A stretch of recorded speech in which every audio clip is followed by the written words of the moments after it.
Hello students, welcome back. आज की इस क्लास में हम आपके क्लास 9 इंग्लिश की आपकी बिहाइव की बुक जो कि चैप्टर नंबर जिसकी 6 है, चैप्टर का नेम आपका है माय चाइल्डहुड। इस स्टोरी को हम लोग क्या करेंगे आज के इस क्लास में बहुत ही अच्छे से डिटेल में हम लोग क्या करेंगे, कवर करेंगे। अब देखो, जैसा कि ना आपको नाम से पता चल रहा है माय चाइल्डहुड, यानी कि देखो माय चाइल्डहुड के बारे में ना जब भी हम लोग बात करते हैं, इसका सिंपल अगर हिंदी में मैं आपको बताऊं, है ना, आप सबों को क्या होगा इसके बारे में पता होगा। सर ये क्या होता है ना, मेरा बचपन, है ना, क्या होता है तो मेरा बचपन। अब मतलब यहाँ पर देखो सिंपली ना एक पर्सन होंगे जिनके बारे में हम लोग क्या करेंगे, इस स्टोरी के अंदर में हम लोग कवर करेंगे, पढ़ेंगे उनके ना बेसिकली चाइल्डहुड के बारे में, उनके बचपन के बारे में हमें क्या मिलेगी, जानकारी मिलेगी। तो बहुत ज्यादा हम लोग इन चीजों को क्या करेंगे, ठीक है। तो बहुत ज्यादा देखो मैं इन चीजों को मैं आपको सस्पेंस नहीं क्रिएट करूंगा, है ना। जैसा कि ऑफ कोर्स आपके पास बुक है तो आपको आइडिया भी होगी। यहाँ पर ना हम लोग जो भी चीजें कवर करने वाले हैं वो हम लोग पढ़ने वाले हैं आपके डॉक्टर एपीजे अब्दुल कलाम जी के बारे में, ठीक है ना। हम लोग किनके बारे में पढ़ेंगे तो डॉक्टर एपीजे अब्दुल कलाम के बारे में। अब इनके बारे में आई होप आप सबों को क्या होगा, पता होगा, बहुत ही फेमस पर्सन रहे, फॉर्मर इंडिया के प्रेसिडेंट भी क्या हुए हैं हमारे, ये रहे हैं। तो इन सभी चीजों को हम लोग क्या करते हैं, ठीक है ना। तो हमें पता है ना ये नॉर्मली हमारे क्या रहे, तो फॉर्मर हमारे प्रेसिडेंट भी रहे इंडिया के। एंड ऑफ कोर्स यहाँ से देखो जो हम इनके ना चाइल्डहुड के बारे में हम लोग जो बातें करेंगे तो इनके ना एक ऑटोबायोग्राफी है, ठीक है। अगर हम एपीजे अब्दुल कलाम जी के बारे में बात करेंगे तो आपको देखो पता होना चाहिए इनकी क्या है ना, एक ऑटोबायोग्राफी है, ठीक है ना। ऑटोबायोग्राफी इनकी एक आई है। और इनकी जब ना ऑटोबायोग्राफी के बारे में हम लोग बात करते हैं तो इनकी एक ऑटोबायोग्राफी आई जिसका नेम आप सबों को पता होना चाहिए, जिसका नेम था आपका विंग्स ऑफ फायर, ठीक है ना। क्या नेम आपका है तो विंग्स ऑफ फायर, ठीक है। अब देखो दो चीजें होती हैं, अब देखो दो चीजें क्या होती हैं। तो पहली आपको एक चीज मैं आपको यहाँ पर हिंट क्लियर कर देता हूं। देखो, एक आप पढ़ते हो किसी चीज के बारे में, बायोग्राफी के बारे में, है ना। एक चीज आप क्या देखते हो, सुनते हो, आप बायोग्राफी सुनते हो। और दूसरी जो एक चीज है जिसके बारे में आप पढ़ते हो वो होता है आपका ऑटोबायोग्राफी, ठीक है। दो चीजें होती है, पहले हमें इस चीज को क्या जानना हमारे लिए थोड़ा सा जरूरी है।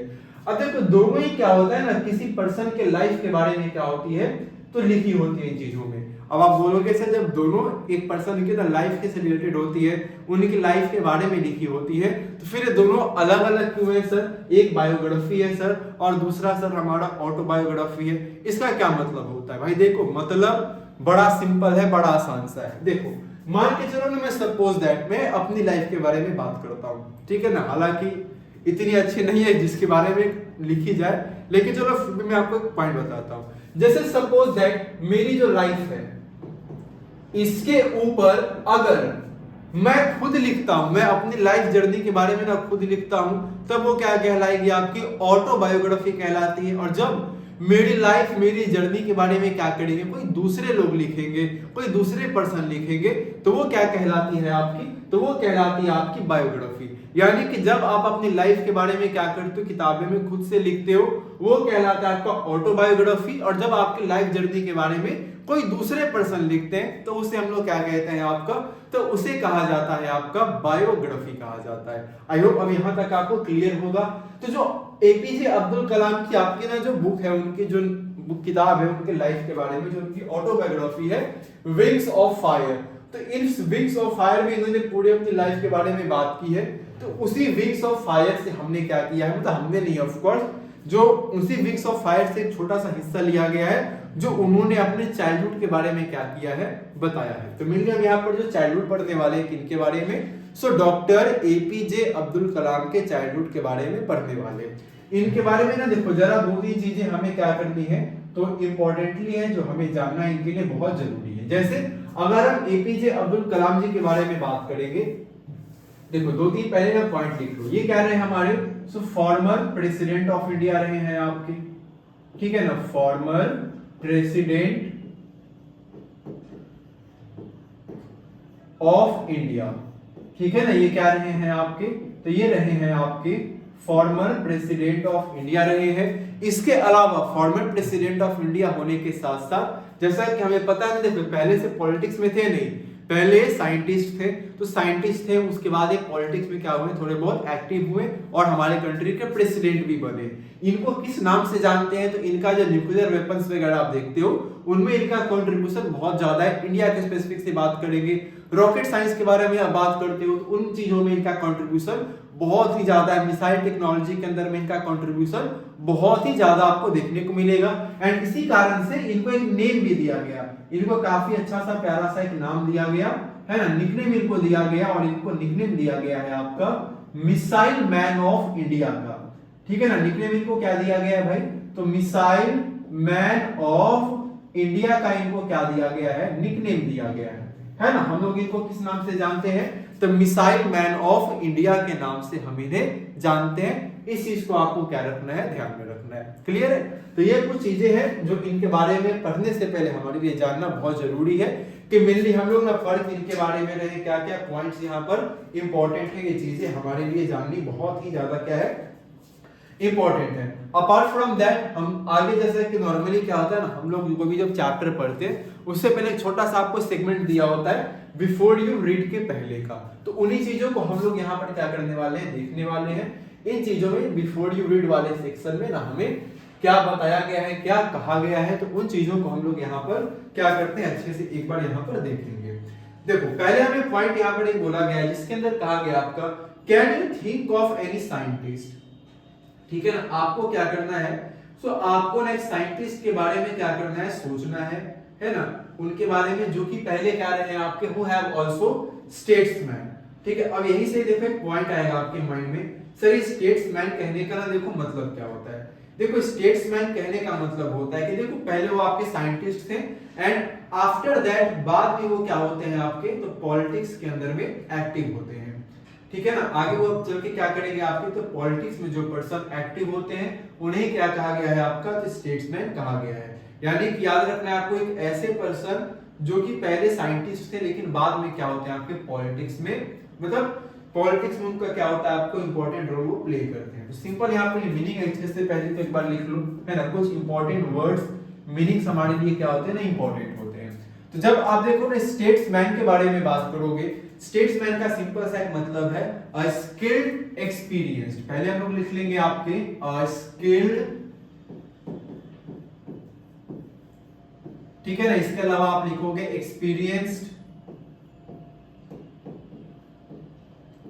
ठीक है ना, अ स्किल्ड एक्सपीरियंस, तो मतलब एक स्किल्ड होते हैं, एक्सपीरियंस्ड होते हैं एंड रिस्पेक्टेड। ठीक है, आगे एक और इंपॉर्टेंट पॉइंट, एंड रिस्पेक्टेड। ठीक है ना, एंड क्या हो जाएगा आपका, सो एंड रिस्पेक्टेड क्या हो जाएंगे आपके पॉलिटिकल लीडर। ठीक है ना, एंड रिस्पेक्टेड पॉलिटिकल लीडर और फिगर। ठीक है, इस बात को आपको क्या रखना है, याद रखना है। क्लियर है, तो क्या होते हैं आपके, तो मतलब एक ऐसे पर्सन जो कि बहुत ही स्किल्ड होते हैं, एक्सपीरियंस्ड होते हैं आपके एंड बहुत ही रिस्पेक्टेड पॉलिटिकल लीडर और फिगर होते हैं, जैसा कि हमारे एपीजे अब्दुल कलाम थे। इसके अलावा हम लोग आगे देखो बात करेंगे APJ Abdul Kalam whose projects in space, defense and of course nuclear technology guided India into 21st century became our 11th president in 2002। अब देखो कुछ फैक्चुअल चीजें हैं, तो फैक्ट वाले देखो चीजें ना हमें अच्छे से क्या करनी पड़ती हैं, याद करनी पड़ती, ना कि देखो आपके लिटरेचर के लिए इंपॉर्टेंट है, ऑफ कोर्स आपके जनरल नॉलेज के लिए, अवेयरनेस के लिए भी चीजें हमारे लिए बहुत ज्यादा क्या रहती हैं, इंपॉर्टेंट होती है और बहुत ज्यादा मैटर भी करती है। सो पहला आपको याद क्या रखना है, देखो मैं अगर आपको पहले पूछ दूं एपीजे अब्दुल कलाम के बारे में, तो हम लोग सर पढ़ रहे हैं, उनके चाइल्डहुड के बारे में हम लोग जानेंगे, लेकिन यहां पर एक पॉइंट आ रहा है एपीजे, इसका फुल फॉर्म होता है, तो कितने आप में से ना ऐसे स्टूडेंट्स हो, कितने आप में से ऐसे बच्चे हो जो बता सकते हो ना कि एपीजे का फुल फॉर्म क्या होता है। मैं आपको लिखूंगा नहीं, मैं बस बोलूंगा, आप ध्यान से मेरी बातों को सुनना। एपीजे का फुल फॉर्म होता है आपका अब्दुल पाकिर जैनुलाब्दीन। क्या होते हैं आपके, तो अब्दुल पाकिर जैनुलाब्दीन अब्दुल कलाम, ये इनका फुल नेम है ऑफ कोर्स थोड़ा सा लंबा है इनका नेम। ठीक है। और इनका देखो जो कंट्रीब्यूशन है या इनके जो प्रोजेक्ट्स थे, चाहे आप बात करो तो स्पेस के अंदर में, डिफेंस के अंदर में आप बात करोगे, या फिर न्यूक्लियर टेक्नोलॉजी में इन्होंने इंडिया को गाइड किया। 21st सेंचुरी में बहुत इन्होंने इंडिया की हेल्प की इन चीजों के अंदर में। एंड आगे चल के हमारे क्या बनते हैं, जैसा कि मैंने आपको पहले बताया है, 11th प्रेसिडेंट बनते हैं हमारे कंट्री के, इंडिया के, है ना। 11th क्या बनते हैं आपके, प्रेसिडेंट बनते हैं। विच ईयर, तो इन विच ईयर, तो लिख लेंगे हम लोग इन 2002 के अंदर में, ठीक है। ये बहुत इंपॉर्टेंट पॉइंट आपके हैं। आगे हम लोग आते हैं इन इज ऑटोबायोग्राफी। मैंने आपको समझा दिया है ऑटोबायोग्राफी और बायोग्राफी में क्या डिफरेंस होते हैं, इनका क्या मतलब होता है। So in his autobiography Wings of Fire he speaks of his childhood. मतलब देखो इन्होंने अपनी ऑटोबायोग्राफी में जो इनकी विंग्स ऑफ फायर है, तो उसके अंदर ना इन्होंने बहुत ही अच्छे से अपने पूरे लाइफ के बारे में बताया है। एंड ऑफ कोर्स इन्होंने अपने बचपन के बारे में भी क्या किया, वहां पर बहुत सारी बातें बताई हैं। तो उन्हीं से हमने एक्सट्रैक्ट क्या लिया है, अलग से आपका इस चैप्टर के अंदर में लिया गया है, जिसमें हम लोग सिंपली क्या करेंगे, इनके चाइल्डहुड के बारे में क्या करेंगे, समझेंगे। सो अगर, हालांकि मुझे पता है 9th में आप लोग आ चुके हो, सिलेबस आपका ऑफ कोर्स बड़ा होता है, लेकिन फिर भी अगर आपके पास कभी फ्री टाइम हो, आप इधर उधर चीजें ना करके, अगर पॉसिबल हो सके तो इनकी जो ऑटोबायोग्राफी है विंग्स ऑफ फायर, है ना, इसको जरूर से पढ़ना। विंग्स ऑफ फायर जो इनकी ऑटोबायोग्राफी, आप इसको जरूर से पढ़ना। बहुत कुछ चीज आपको सीखने को मिलेंगी, है ना, बहुत सारे आपके न्यू एक्सपीरियंसेस होंगे आपके। एंड ऑफ कोर्स आप काफी हाईली क्या होंगे, मोटिवेट भी होंगे इन चीजों से। क्लियर। चलो तो आगे हम लोग बढ़ते हैं, अपने चैप्टर को पढ़ना हम लोग क्या करते हैं, अब स्टार्ट करते हैं। देखो सबसे पहला पैरा बोला है आपका आई वॉज बोर्न। अच्छा एक चीज यहाँ पर और याद रखना, क्योंकि ये ऑटोबायोग्राफी है, हम लोग क्या कह रहे हैं, ऑटोबायोग्राफी में से एक्सट्रैक्ट लिया गया है आपका।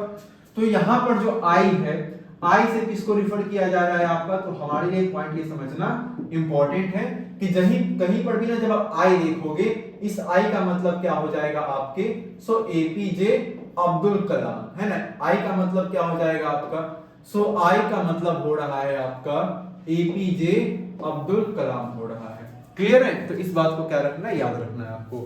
आगे हम लोग आते हैं। I was born into a middle class Tamil family in the island town of Rameswaram in the erstwhile Madras state. देखो अब यहां से दो तीन चीजें देखो, इन्होंने सबसे पहला क्या बोला है कि इनका देखो जो बॉर्न हुआ था ना, एक मिडिल क्लास तमिल फैमिली में हुआ था। कहां पर, तो आइलैंड टाउन में। अब आइलैंड टाउन क्या होता है आपको पता है, आइलैंड मैंने आपको समझाया हुआ है, एक ऐसा लैंड आपका जिसके चारों तरफ क्या देखने को मिलती है, तो जिसके चारों तरफ आपके ना सिर्फ और सिर्फ क्या होती है ना, पानी होती है। ठीक है, ऐसा क्या होता है आपका, उसको हम लोग क्या कहते हैं, इस तरह का एक लैंड होता है। आगे आएंगे नेक्स्ट, आगे देखो कहा गया आपका family in the town of Rameswaram. Rameswaram काफी इंपॉर्टेंट प्लेस है इन द अर्स्टवाइल मद्रास स्टेट, जो कि पहले अर्स्टवाइल यहां पर कहने का मतलब हो जाता है आपका, जैसे देखो आपको मेंशन भी है फॉर्मर।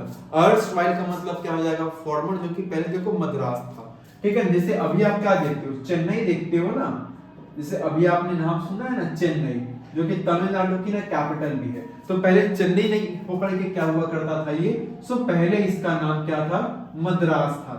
जैसा आपने क्लास 1 में हिस्ट्री में जाना भी है, पढ़ा भी है हमने, है ना, मद्रास प्रोविंस, बंगाल प्रोविंस, है ना, बॉम्बे प्रोविंस, तो वही आपका है नेम, उसमें फॉर्मर ये पहले आपका नेम हुआ करता था। आगे हम लोग आते हैं। My father Jainulabdeen had neither much formal education nor much wealth. Despite these disadvantages, he possessed great innocent wisdom and a true generosity of spirit. अब देखो बता रहे हैं कि देखो इनके जो फादर थे ना, इनके फादर बहुत ज्यादा पढ़े लिखे नहीं थे, है ना। सिंपली एडमिट कर रहे हैं चीजों को कि इनके जो फादर थे वो ना तो बहुत ज्यादा क्या थे आपके सर पढ़े हुए थे, है ना, पढ़े लिखे थे, ना ही उनके पास में बहुत ज्यादा पैसा था। अच्छा इनके फादर का नेम याद रख लेना, जैनुलाब्दीन। तो ना तो बहुत ज्यादा पढ़े लिखे थे, ना ही इनके पास में बहुत ज्यादा पैसा था। ठीक है, लेकिन इसके बावजूद भी, अच्छा ये डिसएडवांटेज है, सोचो अगर आप पढ़े लिखे नहीं हो तो ठीक है, पैसा है तो काम चल जाता है। अगर आप पढ़े लिखे हो, पैसा नहीं है तो भी काम आप चला लेते हो, क्योंकि आप में हुनर होती है, पढ़े लिखे होते हो, तब काम ढूंढ लोगे, सर्वाइवल आप हो जाएगा आपका। लेकिन सोचो आप पढ़े लिखे भी नहीं हो और आपके पास पैसा भी नहीं हो, तो भाई बहुत बड़ी समस्या है। तो इन अब इनके पास ऑफ कोर्स डिसएडवांटेज है इन चीजों का, तो इस डिसएडवांटेज के बावजूद इन्होंने क्या किया है, सो ही पॉजेस्ड ग्रेट इनिशिएट। इनिशिएट कहने का मतलब आपका है अ क्वालिटी और फीलिंग इन वंस नेचर, मतलब बुद्धि की जो बात करते हैं ना, तो विजडम इनके स्वाभाविक नेचर में था, है ना, मतलब ये बचपन से बुद्धिमान थे, पढ़ाई लिखाई में इंटेलिजेंट थे, ठीक है ना, बहुत ज्यादा, and a true generosity of spirit. अब यहाँ पर देखना एक पॉइंट आ रहा है आपका, जेनरसिटी ऑफ स्पिरिट कहने का मतलब है his soul sought to help others. Simply क्या हो जाएगा आपका, his soul sought to help others. Simple यहाँ पर लिख लेंगे आपका जेनरसिटी ऑफ स्पिरिट में हिज सोल, ठीक है ना, क्या हो जाएगा आपका हिज सोल साउट, ठीक है ना, क्या होंगे आपके, सो यहां पर लिख लेंगे हम लोग his soul sought to help, ठीक है ना, his soul sought to help others, ठीक है ना, his soul sought to help others, ठीक है ना, हु वर नीडी, क्या हो जाएंगे आपके, सो हु वर नीडी, ठीक है। तो इस बात को ध्यान में रखना है, मतलब ये इनमें एक फीलिंग थी, स्पिरिट था इनमें कि ना हमेशा दूसरों की हेल्प करने को तैयार रहते थे, जिनको भी हेल्प की क्या होती थी, नीड होती थी, जिनको भी मदद की क्या होती थी, आपकी ना जरूरत हुआ करती थी। तो इनके नेचर में था ये चीजें आपका। आइए हम लोग आते हैं, he had an ideal helpmate in my mother, है ना, आसियामा। अब देखो इनकी मदर का नेम यहाँ पर मेंशन है, तो इनकी मदर का नेम आपका है आसियामा, ठीक है ना, और दूसरों की ना हेल्प करना इनकी माँ के अंदर ये नेचर था, और सीधी सी बात है माँ का जो नेचर है वो इनके अंदर भी क्या होता है, ये नेचर आपके आते हैं। क्लियर है, आगे आते हैं नेक्स्ट। आगे देखो कहा गया हमसे, I do not recall the exact number of people she fed every day, but I am quite certain that far more outsiders ate with us than all the members of our own family put together। मतलब देखो simple बोल रहे हैं, क्योंकि इनकी mother ना काफी मतलब हेल्पफुल थी, हेल्पमेट नेचर की थी आपके ना, हमेशा दूसरों की मदद किया करती थी, जो कि एपीजे अब्दुल कलाम के नेचर में भी ये चीजें ऑफ कोर्स उनकी मदर से उनको हेरिडिटी में मिली। अभी बता रहे होते ना कि मुझे याद नहीं कि मेरी मदर, है ना, दूसरों को जो जरूरतमंद होते हैं उनको कितना दिन वो कितने लोगों को ऐसे खाना खिलाते थे रोज। बोलते हैं कि देखो मुझे एग्जैक्ट नंबर तो नहीं पता होता था, लेकिन हाँ मैं ये श्योरली कह सकता हूँ कि जितने हम लोग अपने फैमिली में जितने मेंबर्स थे ना, उन सबको अगर मिला भी लिया जाए तो उनसे ज्यादा तो हमारे साथ बाहर के लोग क्या करते थे, खाना खाते थे, जिनको खाने की जरूरत हुआ करती थी, जो नीडी पर्सन होते थे, है ना, तो मेरी मदर उनको खाना खिलाया करती थी। I was one of many children, a short boy with rather undisguised looks, born to tall and handsome parents. We lived in our ancestors' house, which was built in the middle of the 19th century. अब देखो आगे ये क्या बता रहे हैं अपने ना, तो मतलब बता रहे हैं कि मतलब ये बहुत भाई बहन होंगे, तो मतलब अपने मदर के बहुत सारे इनके क्या थे ना चिल्ड्रन थे इनके मदर फादर के, तो उनमें से ये भी एक थे, एक शॉर्ट बॉय थे जिनमें रैदर क्या था, अनडिस्गाइज्ड लुक्स था, दूसरों से बिल्कुल एक तरह से कह लो तो क्या होते थे ना, अलग दिखते थे, मतलब सिंपली ऑर्डिनरी और कॉमन कह सकते हो, है ना, दूसरों से अलग इन द सेंस यहाँ पर सिंपली ऑर्डिनरी कॉमन पीपल थे, कोई बहुत खास इनमें क्या थी, इनके लुक्स में कोई बात नहीं थी, ठीक है ना, बिल्कुल ऑर्डिनरी थे आपके, है ना, लुक्स में कैसे थे आपके, तो बहुत ज्यादा ये ऑर्डिनरी, या फिर आप क्या कह सकते हो, कॉमन कह सकते हो, ठीक है ना, ऑर्डिनरी और क्या कह सकते हैं हम लोग, कॉमन कह सकते हैं। और इनके जो पेरेंट्स थे भाई वो टॉल थे, और इनके पेरेंट्स हैंडसम भी थे, मतलब सोचो इनके पेरेंट्स टॉल है, हैंडसम है, ये बेचारे शॉर्ट हैं, और लुक्स भी इनका ऑर्डिनरी है, ठीक है, हालांकि लुक्स मैटर नहीं करता है, ठीक है ना, मतलब हम लोग ऐसा बोल सकते हैं। We lived in our ancestral house। अब ये बोलते हैं ना कि हम लोग कहाँ पे रहते थे, तो हमारे ना जो एंकेस्ट्रल हाउस है, हम लोग वहां पर क्या करते थे ना, रहा करते थे। एंकेस्ट्रल हाउस यहाँ पर कहने का मतलब इनके जो पूर्वज का घर था, मतलब इनके जो दादा परदादा का घर था, ये उसी घर में क्या करते थे, रहते थे ये लोग, जो कि घर बना कब था आपका, तो 19th सेंचुरी के मिड में बना था। आगे आते हैं नेक्स्ट, आगे देखो यहाँ पर बोला है आपका It was a fairly large पक्का house made of Lansdowne and brick. अब बोलते हैं कि फेयरली वो एक बड़ा सा क्या था, पक्का हाउस था, जो कि बना किससे था आपका, तो लैंडस्टोन से बना था। अब पूछना नहीं लैंडस्टोन क्या होता है, वरना दिक्कत हो जाएगी भाई। लैंडस्टोन आप साइंस में पढ़ोगे, ठीक है ना, पढ़े भी होंगे, ठीक है। तो लैंडस्टोन का बना था आपका, ब्रिक का बना हुआ था आपका, on the mosque street in Rameswaram. मतलब मॉस्क मतलब जो मस्जिद की जो गली है वहीं पर रामेश्वरम इनका घर वो वाला बना हुआ था। My austere father used to avoid all inessential comforts and luxuries। देखो यहाँ पर बताया गया है कि मेरे जो फादर बहुत ही ऑस्टर थे। ऑस्टर कहने का मतलब बहुत ही सिंपल, स्ट्रिक्ट और सिवर थे इनके फादर। तो जो मेरे फादर थे ना, वो बहुत सारी जो कंफर्ट की चीजें होती हैं आपकी, इन चीजों को वो सिंपली क्या किया करते थे आपके, तो कंफर्ट वाली ना जितनी भी चीजें होती हैं वो इन सभी चीजों को क्या करते थे आपके, अवॉइड किया करते थे। मतलब भाई उन चीजों से दूर रहो जो चीजें आपको आराम दे, कंफर्ट दे, लग्जरियस चीजें होती हैं, जिन चीजों की आपको जरूरत नहीं है उन चीजों को अपने से दूर ही रखा जाए तो क्या है, हमारे लिए बेहतर होगा। ऐसा इनके फादर का सोचना था और सही भी था। However, all necessities were provided for। हालांकि देखो यहाँ पर सिंपल बोला गया कि देखो मेरे फादर जो थे ना, ऐसा नहीं कि जो एसेंशियल है ना, इनके फादर क्या बोला करते थे, देखो जो एसेंशियल चीजें हैं वो तो मिलेंगी भाई आप लोगों को, जो जरूरत की चीजें हैं, जो चीजें बहुत जरूरी है वो दी जाएंगी। जैसे अगर आपको लिखने की, जैसे मैं एग्जांपल देता हूं, अगर अभी आप देखो, अगर मैं अभी बताऊं, जैसा कि ऑफ कोर्स आप ऑनलाइन मेरे से जुड़े हुए, हम लोग ऑनलाइन में पढ़ाई कर रहे हैं। ऑफ कोर्स अगर आप मेरा लेक्चर देख पा रहे हो, हमसे जुड़ पा रहे हो, ऑफ कोर्स आप ऑनलाइन में ही होंगे। सो आप ऑनलाइन क्लासेस करोगे तो आपको क्लासेस करने के लिए क्या चाहिए, मिलनी तो देखो क्लासेस ऑनलाइन सही तरीके से करने के लिए लैपटॉप ज्यादा जरूर अच्छा होता है, लेकिन कम से कम स्मार्टफोन तो चाहिए ही चाहिए। अब आप अपने फादर के पास गए, देखना कंफर्ट क्या होता है, नीड क्या होती है, वांट्स क्या होते हैं, इनमें बहुत पतला सा फर्क होता है। जैसे अगर मैं आपको बोलूं नीड, हालांकि थोड़ा आगे का चीज है लेकिन यहाँ पर इन चीजों के बारे में मेंशन किया गया है, तो मैं थोड़ा सा आपको क्या करता हूँ यहाँ पर ना एक्सप्लेन कर ही देता हूँ। देखो एक होता है नीड, एक होता है वांट, और एक होता है क्या आपका डिजायर। हालांकि अब आगे इकोनॉमिक्स में चीजें आपको जानने को मिलेंगी, आप पढ़ोगे भी थोड़ा बहुत, लेकिन मैं आपको यहाँ पर एक्सप्लेन किए देता हूँ। देखो एक होता है नीड, एक होता है वांट और एक होता है डिजायर। सुनने में लगता करीब करीब एक जैसा है, लेकिन तीनों में ना बहुत डिफरेंस है। अब ये कैसे समझेंगे, तो सर बड़े सिंपल एग्जांपल से हम लोग इसको समझेंगे। जैसे अभी आपका ऑनलाइन क्लास के लिए आपको चाहिए कि स्मार्टफोन में पढ़ना है, तो ऑनलाइन एप्लीकेशन पर आपकी पढ़ाई होगी, वेबसाइट से आप पढ़ाई करोगे।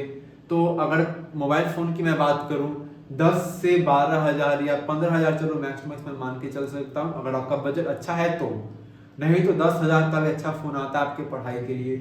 तो अगर आपको देखो पढ़ाई करने के लिए कि स्मार्टफोन चाहिए 10,000 का, वो आपकी क्या हो गई, नीड हो गई। समझना मेरी बातों को। सो अगर आप क्या कर रहे हो ना, 10,000 का स्मार्टफोन ले रहे हो, वो आपकी क्या हो गई, नीड हो गई, है ना। अगर आप अपने पापा को बोल रहे हो, नहीं पापा मुझे तो क्या चाहिए, 25,000 का फोन चाहिए, तभी मैं पढ़ाई करूंगा, ये आपका वांट हो गया, है ना।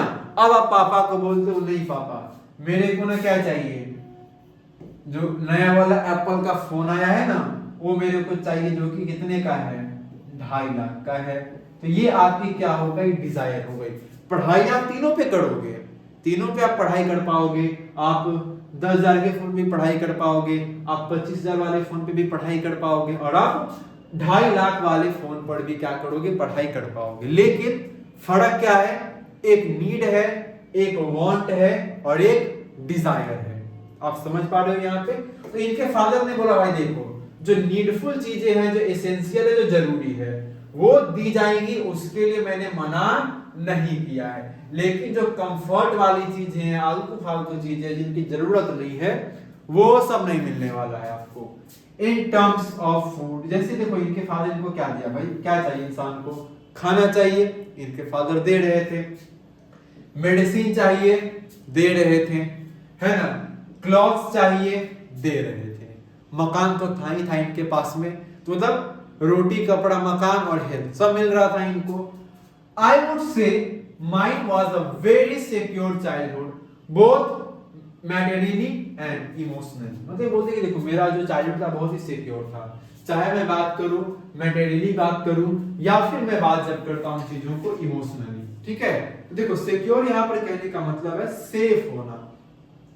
ठीक है ना, सिक्योर मतलब देखो ऑफ कोर्स आपको क्या है पता ही है आपका है, सेफ का सिक्योर कहने का मतलब क्या होता है आपका, तो सेफ के बारे में क्या किया है बात किया गया है। मतलब ये बोलते थे कि मेरा जो बचपन था ना वो बड़ा ही सेफ था।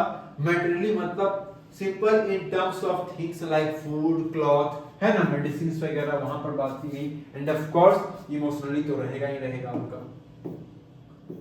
चलिए आगे आते हैं, नेक्स्ट आगे हम लोग आते हैं। अब देखो थोड़ा सा यहाँ पर हिस्ट्री भी आएगा है ना। अब बोलोगे सर हिस्ट्री क्यों आ रहा है, ऑफ कोर्स उस टाइम पीरियड में इनके बचपन के बीच में जो समय आएगा वो उन चीजों के बारे में भी क्या करेंगे बताएंगे, उन चीजों के बारे में भी ये क्या करेंगे तो बातें करेंगे। तो यहाँ पर वही आपका थर्ड स्टैंजा में आपका है, the second world war broke out in 1939 when I was 8 years old. अब देखो जब मैं 8 साल के थे, तो जब ये 8 साल के तब क्या है आपका सेकेंड वर्ल्ड वॉर आया आपका है ना।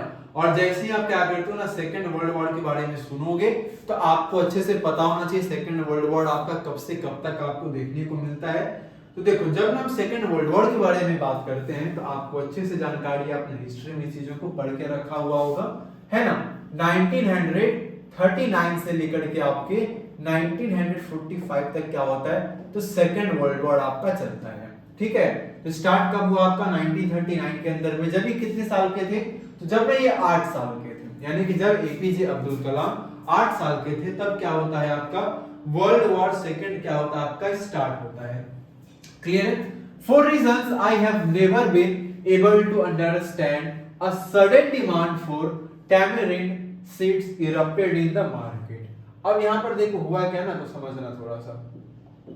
अब देखिए बोलते हैं ना कि देखो मैं 8 साल का था और मुझे पता नहीं अचानक से मार्केट में क्या हो गया ना जो टैमरिंड सीड्स है, टैमरिंड मतलब सिंपली इसको हिंदी में आपको पता है क्या बोलते हैं इमली बोलते हैं। टैमरिंड का मतलब क्या होता है आपका इमली होता है, एक काइंड ऑफ क्या है आपका फ्रूट है। ठीक है ना, काइंड ऑफ क्या है सो ये काइंड ऑफ आपका एक फ्रूट है। ठीक है, इस बात को ध्यान में रखना है। सो इमली आपका है ठीक है ना, टैमरिंड की सीड से बोलते हैं कि पता नहीं ना अचानक से क्या हो गया कि मार्केट के अंदर में टैमरिंड सीड्स की डिमांड बहुत ज्यादा क्या होने लगी बढ़ने लगी। I used to collect the seeds and sell them to a provision shop on Mosque Street. अब देखो तो बचपन में थे अपने बच्चे थे अपने ये क्या करते थे मतलब कि मैं क्या करने लगा ना कि मैं उन टैमरिंड सीड्स को मैं क्या करने लगा मैंने कलेक्ट करना क्या किया स्टार्ट किया और मैं उसको देखो कलेक्ट करता था और मैं उसको क्या करता था जो प्रोविजन शॉप्स होते हैं जो मॉस्क स्ट्रीट में थे मैं ले जाके वहां पर क्या करता था उस चीजों को बेच दिया करता था। क्लियर है, आगे आते हैं। A day's collection would fetch me the princely sum of 1 anna। अब देखो अब बोलोगे सर ये अन्ना क्या होता है, प्रिंसली सम मतलब कहने का मतलब है कि जब ये बोला करते थे कि जब मैं क्या करता था ना मतलब मैं इमली का सीड इकट्ठा करता था और उसको जाके मैं बेच देता था तो एक दिन का जो मेरा आमदनी था जो मुझे पैसे मिल जाते थे वो 1 आना मिल जाते थे जो कि मेरे लिए एक प्रिंसली सम मतलब एक अच्छा खासा मेरे लिए अमाउंट उस समय पर होता था। अब पॉइंट आएगा सर अन्ना क्या होता है। देखो अन्ना के बारे में ना मैं थोड़ा सा आपको एक पॉइंट बताता हूं। जैसे अभी आप देखोगे ना हमारे जब करेंसी की बात करेंगे ऑफ कोर्स आपने ये चीजें पहले पढ़ के रखी हुई हैं, बस थोड़ा सा आपको ध्यान यहाँ पर देने की और समझने की नीड है। जैसे अभी मैं अगर आपको बताऊं ना कि 1 रुपये का जो आप 1 रुपये जो हमारे होते हैं इसमें कितने पैसे होते हैं आप आराम से बता दोगे सर पूछने की क्या बात है, हमें तो पता है 1 रुपये में 100 पैसे होते हैं। लेकिन मैं आपको बोलूं स्टार्टिंग से नहीं था पहले, अभी इसमें इसको हम लोग क्या बोलते हैं डेसिमल सिस्टम बोलते हैं, डेसिमल सिस्टम। ये क्या है आपका इसको कहा जाता है आपका डेसिमल सिस्टम कहा जाता है ना। डेसिमल सिस्टम इसको हिंदी में हम लोग दशमलव प्रणाली के नाम से जानते हैं। तो ये पहले नहीं चलता था, ये कब से स्टार्ट हुआ आपका अगर आपको जानकारी चाहिए आप इस चीज को लिख सकते हो। ये स्टार्ट हुआ हमारे कंट्री में 1 अप्रैल 1987 से स्टार्ट हुआ। ठीक है, अब बोलोगे सर इससे पहले क्या चलता था, तो इससे पहले अन्ना चलता था। 1 रुपया में आपका कितना आना हुआ करता था तो 1 रुपया में आपके 16 आना होते थे आपके, 1 आना, 2 आना, 3 आना, 4 आना, इस तरीके से हुआ करते थे आपके। तो वही बता रहे हैं आपके कि इनके एक दिन में इनको 1 आना क्या होता था, ये जमा कर पाते थे अपने। My brother in law Jalaluddin would tell me stories about the war which I would later attempt to trace in the headlines in the Dinmani, ठीक है ना, our area being isolated। अभी बताते हैं क्या हो रहा है कि इनका जो ब्रदर इन लॉ था जिनका नाम जलालुद्दीन था, ये ना इनको अक्सर वो कहानियां सुनाता था वॉर के बारे में, जो कि लेटर अटेम्प्ट करते थे ट्रेस कहां पर, तो हेडलाइंस में इनको जानकारी मिलती थी। दिन मनी में हेडलाइंस के तौर पर क्या होते थे, तो वो चीजें वहां पर क्या होती थी ना, आती थी, ठीक है ना। तो इसको क्या रखना है, आपको ध्यान रखना है। देखो सिंपली यहाँ पर दिन मनी क्या है आपका, तो अ तमिल डेली न्यूज़पेपर, सिंपल कुछ नहीं है। दिन मनी क्या होता है, क्या है आपका, अ तमिल डेली न्यूज़पेपर, ठीक है ना। ये क्या हो जाएंगे आपके, अ तमिल डेली न्यूज़पेपर, ठीक है ना। दिन मनी आपका है, दिन मनी में अक्सर हेडलाइंस क्या होते थे आपके, आते रहते थे। आगे क्या होता है ना, our area being isolated was completely unaffected by the war. अभी बता, देखो मैं तो साउथ में था भाई, तमिल में था, तो जो मेरा एरिया था ना लोनली था, कट ऑफ था, है ना। आइसोलेट कहने का मतलब क्या होता है आपका, लोनली, है ना। आइसोलेटेड मींस हो जाएंगे आपके लोनली कह सकते हो, या फिर आप इसको कह सकते हो कट ऑफ। तो ये बता रहे हैं, देखो मेरा जो एरिया था ना, ये पूरी तरीके से क्या था, अलग था वॉर से, मींस इनका जो एरिया था ये वॉर से इफेक्ट बिल्कुल भी नहीं हुआ था। But soon India was forced to join the Allied forces and something like a state of emergency was declared. अभी बताते हैं कि तभी अचानक से क्या होता है ना, कि कुछ समय के बाद इनका जो मतलब इंडिया में क्या होता है, क्योंकि ऑफ कोर्स आपको पता होगा, इंडिया हिस्ट्री आपने पढ़ी है, तो इंडिया क्या था आपने स्टार्टिंग से वर्ल्ड वॉर सेकंड में पार्टिसिपेट इंडिया ने नहीं किया था। आगे आप मैं अगर आपको हिस्ट्री पढ़ाने का मौका मिले तो हम लोग उन चीजों को बहुत ही डिटेल में क्या करेंगे, डिस्कस भी करेंगे। लेकिन अभी के लिए आप इतना समझ लो कि इंडिया स्टार्टिंग से ना वर्ल्ड वॉर सेकंड में नहीं था। आफ्टर सब कुछ एग्रीमेंट्स वगैरह होते हैं, जबरदस्ती इंडिया को शामिल कर दिया जाता है। इसके कारण 1937 में जो प्रोविजनल गवर्नमेंट होती है इंडिया की, वो रिजाइन भी दे देते हैं आपके, ठीक है ना। जो according to Government of India 1935 act के बाद इलेक्शन वगैरह करके बनवाया गया था, तो रिजाइन भी देते हैं आपकी। क्यों? क्योंकि इंडिया को जबरदस्ती क्या कर दिया गया था, सेकेंड वर्ल्ड वॉर में पार्टिसिपेट करने के लिए बोल दिया गया था, मतलब इंडियंस नहीं चाहते थे, ठीक है। तो ये बता रहे होते कि इंडिया को भी क्या करना किया, फोर्स किया गया कि वो भी क्या करे, अलाइड फोर्सेस को ज्वाइन करे, ठीक है ना। अब ये अलाइड फोर्सेस क्या है, देखो अलाइड फोर्सेस का सिंपल मतलब है द आर्मीज ऑफ यूके, यानी कि आपका United kingdom, USA and Russia during the second world war, ठीक है। अब ये चीजें इंपॉर्टेंट है। देखो जब वर्ल्ड वॉर हुआ ना, तो दो चीजों के बीच में, जैसे वर्ल्ड वॉर का देखो मतलब सिंपली क्या होता है, विश्व युद्ध होता है, यानी कि सिंपल आपको ना कि अलग अलग कंट्रीज का ना ग्रुप बन जाता है, एक सेंट्रल है, एक और आपके थे ना एक्सिस थे आपके, वो दोनों मिलकर के क्या करेंगे, आप लड़ाई करने लग गए। तो मतलब उनमें अलग एक ग्रुप ऑफ कंट्रीज है, जैसे उनके अंदर बात करें तो आपका जापान था, जर्मनी था, आपका इटली था, तो कुछ मेजर कंट्रीज वहां पर थे। ऑटोमन एम्पायर तो खैर वो फर्स्ट वर्ल्ड वॉर में ही थे आपके, ठीक है। तो ये सब मेजर कंट्रीज थे आपके, तो इन दोनों के बीच में वॉर चला आपका, ठीक है। एंड ऑफ कोर्स हमें पता है जैसा कि अलाइड फोर्सेस क्या करते हैं, वॉर को विन करते हैं।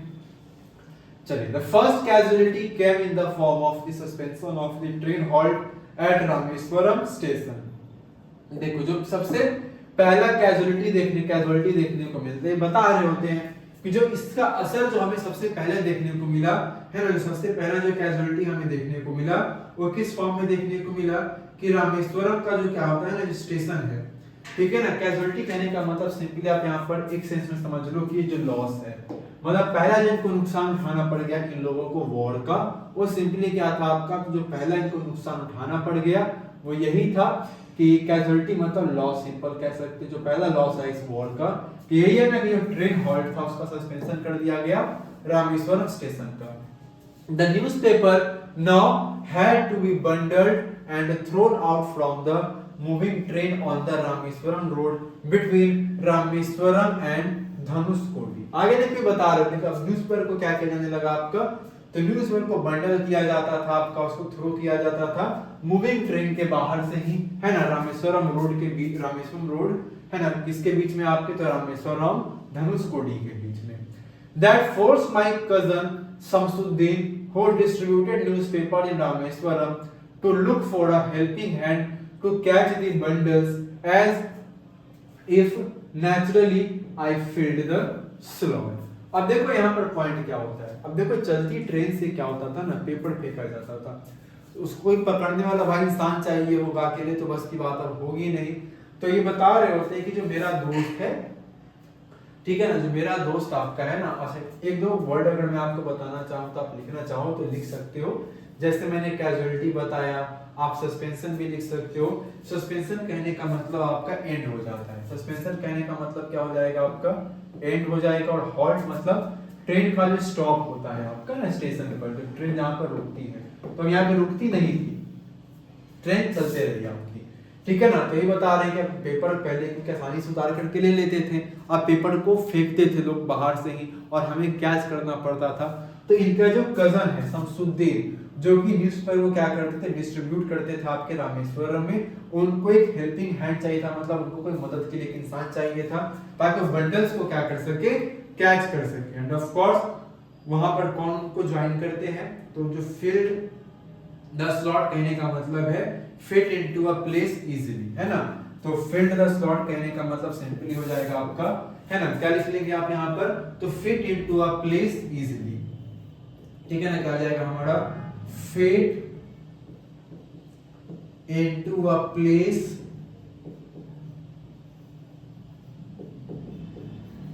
इजीली, ठीक है ना। तो ये चीज क्लियर रखना है आप लोगों को आराम से। तो सिंपल है देखो, क्योंकि भाई अब दूसरे को थोड़ी देर ढूंढोगे। जैसे एग्जांपल में आपको देखो, ये हर जगह चीजें होती हैं, बाय नेचर में है और गलत भी नहीं है। जैसे एग्जांपल मैं आपको बताता हूं, जैसे आपका कोई फ्रेंड है, ठीक है, मतलब सिंपल मैं एग्जांपल देके समझाता हूं आपको, वरना आप कुछ गलत समझ लोगे, आप बोलोगे सर आप भी क्या करते हो, नेपोटिज्म करने स्टार्ट कर देते हो। जैसे सिंपल एग्जांपल मान लो कि आप एक कंपनी में XYZ कोई कंपनी है ना, आप वहां पर क्या करते हो, काम करते हो, आप वहां पर एज अ मैनेजर क्या करते हो, काम करते हो, ठीक है ना। अब बड़ा पोस्ट होता है भाई, मैनेजर साहब आप बन गए वहां पे। अब एक वैकेंसी आ रही है, मतलब एक आदमी की आपको नीड है, ठीक है ना, एक आदमी की आपको वहां पर मान के चलो, मतलब एक वहां पर ना एम्प्लॉय की क्या है, नीड है, ठीक है ना, एक एम्प्लॉय की वहां पर क्या है, तो नीड है। अब ये जो एम्प्लॉय की नीड है, तो एम्प्लॉय कैसा चाहिए सर, एक ऐसा पर्सन चाहिए जो MBA किया हो, है ना, आपने कुछ क्वालिफिकेशन ऑफ कोर्स आप रखते हो, तो आपने बोला कि एम्प्लॉय ऐसा हम लोग लेंगे जो MBA किया हो और जिसके पास 2 इयर्स का क्या होना चाहिए, सो वर्क एक्सपीरियंस होना चाहिए। क्लियर है। अब क्योंकि मैनेजर तो आपको अच्छे से पता है, आप वैकेंसी आप ही निकालोगे, आपके हाथ में है। अब आपने देखा ना कि मेरा एक कजन है, वो अभी फिलहाल वो जॉब नहीं कर रहा है, लेकिन वो MBA किया हुआ है और 2 साल से ज्यादा का उसका एक्सपीरियंस है। आप क्या करोगे, अपने कजन को बुलाओगे, नहीं बुलाओगे, ऑफ कोर्स आप बुलाओगे। तो नेपोटिज्म नहीं है। नेपोटिज्म देखो कब बोलते हैं, आप नॉर्मल अभी तो काफी कॉमन लोग कर दिए इन चीजों को। देखो नेपोटिज्म कब होता है, जब आप उस चीज के लिए क्वालिफाइड नहीं हो, फिर भी वो चीजें आपको दी जाती हैं, आप उसमें सक्सेस भी आपको नहीं मिल रहा है, फिर भी किए जा रहे हो आप। जैसे एग्जांपल मैं आपको बताता हूँ, आई थिंक आप रिलेट कर पाओगे, नहीं कर पाओगे, समझना।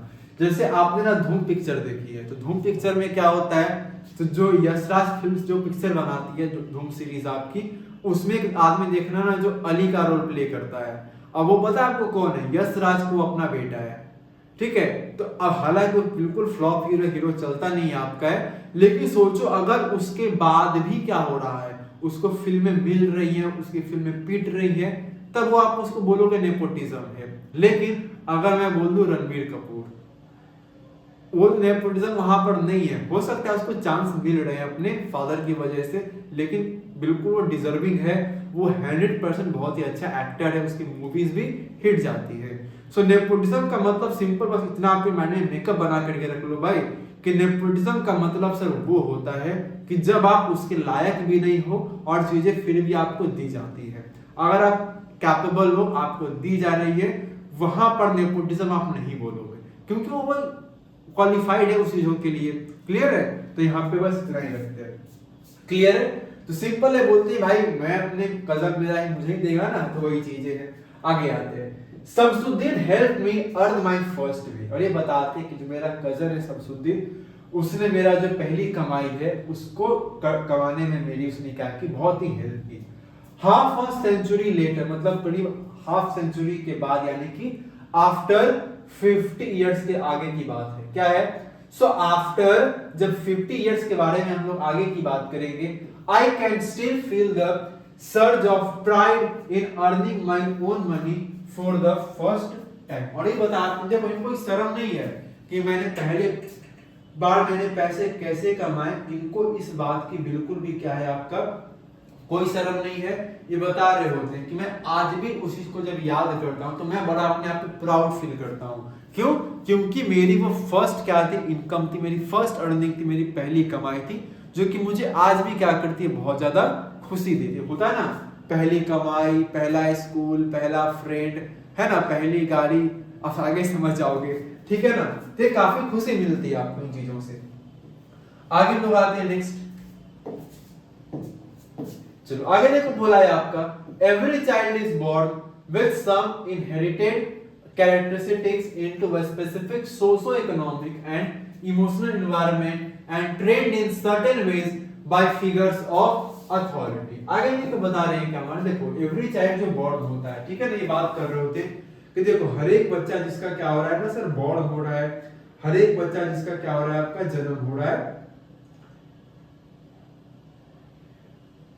ठीक है ना, हर एक बच्चा क्या हो रहा है जिसका जन्म हो रहा है आपका विद सम इनहेरिटेड कैरेक्टरिस्टिक्स, मतलब कुछ ना उसके अंदर में इनहेरिटेड कैरेक्टरिस्टिक्स होती हैं जो उनके पेरेंट्स ऑफ कोर्स उसको मिलती है, into a specific socio economic. अच्छा यहाँ पर ना सोशियो इकोनॉमिक के बारे में जब बात करेंगे तो यहाँ पर सोशियो इकोनॉमिक का मतलब क्या हो रहा है, तो यहाँ पर इस सोशियो इकोनॉमिक किस सेंस में बोला जा रहा है आपका, तो ये आपको बोला जा रहा है इन टर्म्स ऑफ मनी के बारे में।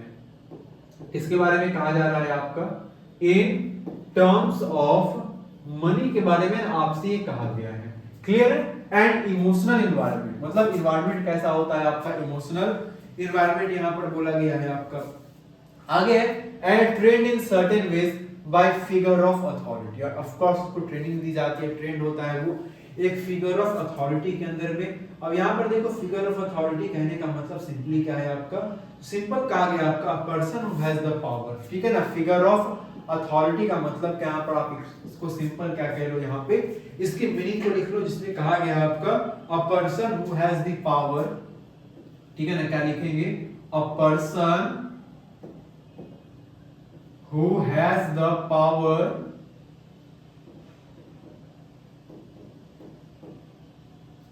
ठीक है ना, person who has the power to give orders, ठीक है ना, person who has the power to give orders, ठीक है ना, और टू मेक डिसीजंस। क्लियर है? मतलब एक ऐसा फिगर, मतलब ऐसा सिंपल यहां पर बोला गया ना फिगर ऑफ अथॉरिटी, मतलब हमारे घर में एक ऐसा पर्सन जरूर होता है जो कि हमें ऑर्डर देते हैं और जिनके पास ही पावर होता है कि वो मेन फाइनल जो डिसीजन होगा वो वही लेते हैं। एंड ऑफ कोर्स हमारे घर में मोस्टली लोगों के घर में कौन होते हैं, and of course one and only उनके फादर होते हैं। क्लियर? यहाँ पर वही चीजें बता रहे होते हैं एंड बता रहे होते हैं आई inherited honesty and self discipline from my father. ये बता भी रहे होते हैं कि भाई देखो मेरे अंदर जो ऑनेस्टी है, ईमानदारी है, और मेरे अंदर देखो जो सेल्फ क्या है आपका डिसिप्लिन है, वो मुझे कहां से मिली है, तो मैंने इनहेरिटेड किया कहां से, अपने फादर से। तो यहाँ पर एक मीनिंग आप यहाँ पर लिख देना, इनहेरिटेड कहने का मतलब होता है अ कैरेक्टरिस्टिक्स और अ क्वालिटी। सिंपली क्या हो जाएगा आपका, इनहेरिटेड कहने का मतलब अ कैरेक्टरिस्टिक्स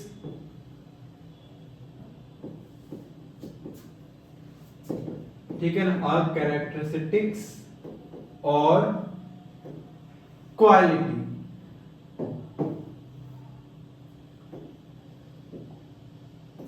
ठीक है ना, आर कैरेक्टरिस्टिक्स और क्या हो जाएगा आपका क्वालिटी। तो मतलब एक सिंपली क्या होता है आपका एक क्वालिटी होता है, और ये जो क्वालिटी होती है आपके, है ना, which you have got from, है ना, a quality which you have, ठीक है ना, which you have got from your father. From your father कह सकते हो, या फिर पेरेंट्स हो सकते हैं आपके, ठीक है ना। तो फ्रॉम योर सिंपली कह लो पेरेंट्स और एनकेस्टर, सिंपल यहां पर मेंशन ज्यादा अच्छे से कर लो, फ्रॉम योर पेरेंट्स और एनकेस्टर्स, ठीक है ना। तो इस चीज को याद रखेंगे हम लोग, ठीक है। तो मतलब ऑनेस्टी के बारे में बात करेंगे या सेल्फ डिसिप्लिन के बारे में जब बात कर रहे हैं, तो इनको ये चीजें कहां से मिली है, तो इन्होंने इन चीजों को इनहेरिट किया है अपने फादर से किया हुआ है।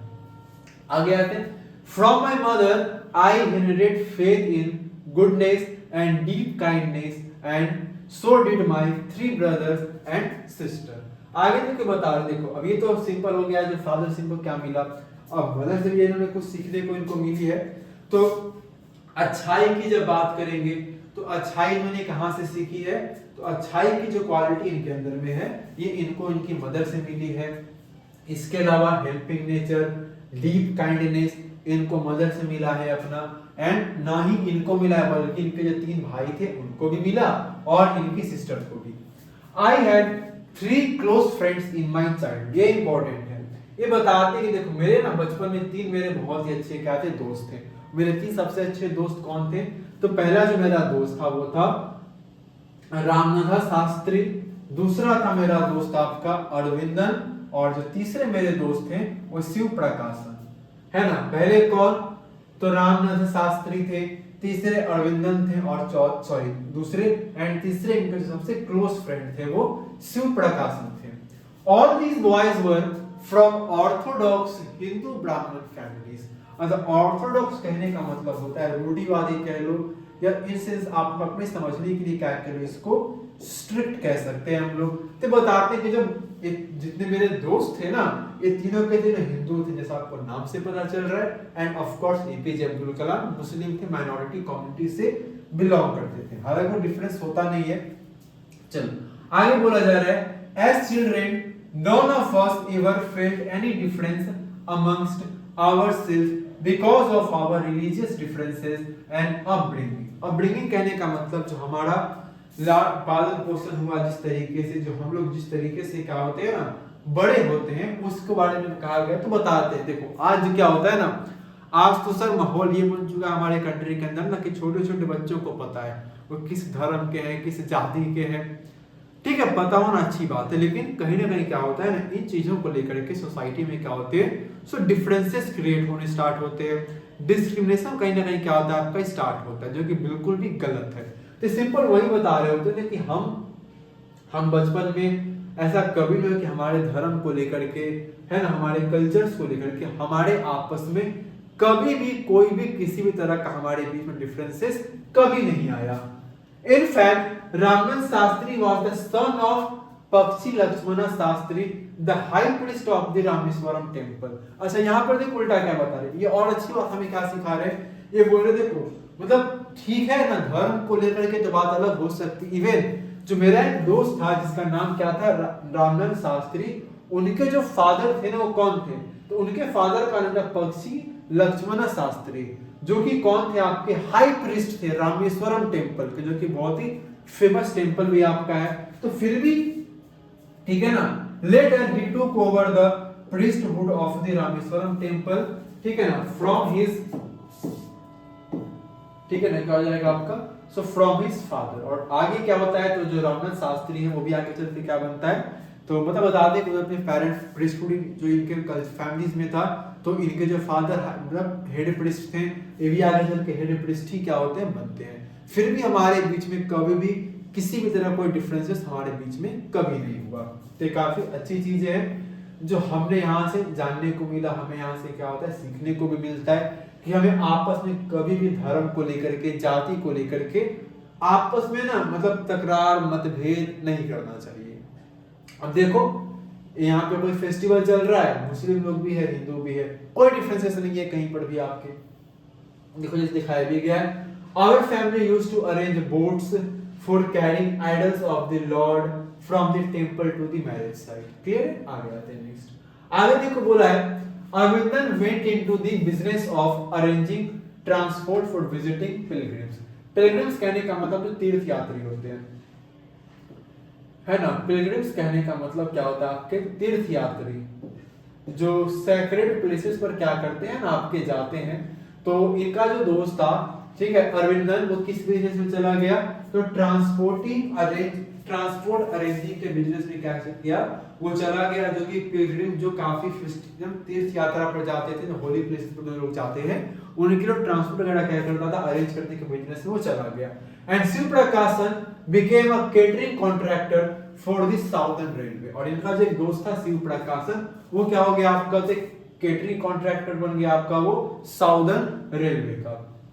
आगे आते हैं नेक्स्ट बोला आपका during the annual Shri Sitarama Kalyanam ceremony our family used to arrange boats with a special platform for carrying idols of the lord from the temple to the marriage site situated in the middle of the pond called Ram Tirth which was near our house। आगे बता देखो जब annual Shri Sitarama कल्याणम ceremony होता था तो हमारी family क्या करती थी, तो बोट्स अरेंज करती थी, है ना, एक स्पेशल प्लेटफॉर्म पर, ताकि आइडल जो मूर्तियां होती हैं भगवान की, उनको कैरी किया जा सके आपके टेंपल से मैरिज साइट पर, जो कि बिल्कुल हमारे कहां पर होता था, तो हमारे घर के बिल्कुल पास में होता था।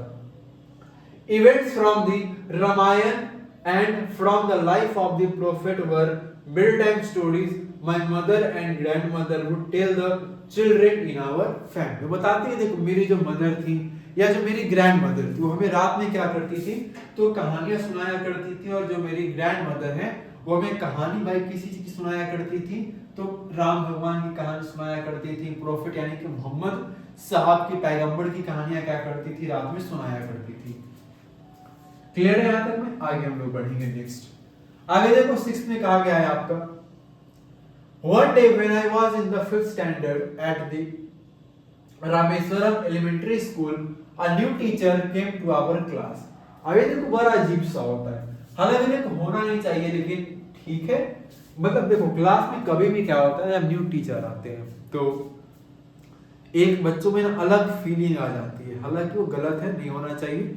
जैसे एग्जांपल करो, मैं स्टार्टिंग से आपको क्या करना है, इंग्लिश पढ़ा रहा हूँ, अचानक से क्या हो जाए दूसरे टीचर आगे इंग्लिश पढ़ाना शुरू कर दे, तो थोड़ा आपको अजीब लगता है, लेकिन वो कुछ समय के लिए होता है ऐसा, और वो सही भी है, कुछ समय के लिए ठीक है, क्योंकि हमारी आपकी क्या हो चुकी है, बॉन्डिंग एक हो जाती है। सो न्यू पर्सन से, न्यू टीचर से बॉन्डिंग बनाने में हमें थोड़ा बहुत क्या लगता है, समय लगता है। तो बता रहे होते हैं कि एक दिन क्या होता है, जब ना ये अपने 5th स्टैंडर्ड में क्या होते हैं तो रामेश्वर एलिमेंट्री स्कूल में ऑफ कोर्स, तो एक न्यू टीचर क्या होते हैं इनके क्लास में आते हैं। I used to wear a cap which marked me as a Muslim and I always sat in the front row next to Ramnath Shastri. ठीक है ना, who wore the, क्या बोला है आपका, who wore the sacred thread। अब देखो यहाँ पर क्या बोले, यहाँ पर देखोगे ना आपको पिक्चर दिखाया जा रहा है कैसे लोग मूर्ति को लेकर के जा रहे हैं, और कैसे यहाँ पर ना देखो आइडल्स वगैरह बोट का अरेंजमेंट वगैरह कर रहे हैं, ताकि मूर्ति को मंदिर से मैरिज साइड तक लेके जाया जा सके, जो कि इनके घर के बिल्कुल पास में ही था। लेकिन अब ये बता रहे कि एक दिन क्या हुआ ना कि हमारे क्लास में न्यू टीचर आते हैं, और नॉर्मली क्या होता है कि कैप पहना करते थे, जैसे कि ऑफ कोर्स मुस्लिम लोगों में क्या करते हैं ना, कैप पहनते भी है मुस्लिम लोगों के अंदर में, है ना, छोटे छोटे बच्चे भी पहनते हैं। तो बता रहे कि मैं क्या पहना करता था, जो कि मार्क करता था मुझको कि मैं क्या, मैं मुस्लिम हूँ, और मैं हमेशा क्या करता था, तो मैं उस रो में बिल्कुल उसी रो में बैठता था, जो कि रो बिल्कुल रामनाथ शास्त्री के बगल में होता था। ठीक है, जो कि क्या करता था, एक सैक्रेड थ्रेड पहनता, जिसको हिंदू में हम लोग में क्या बोलते हैं ना, जनेऊ बोलते हैं, तो जनेऊ पहना करता था। New teacher could not stomach a Hindu son sitting with a Muslim boy.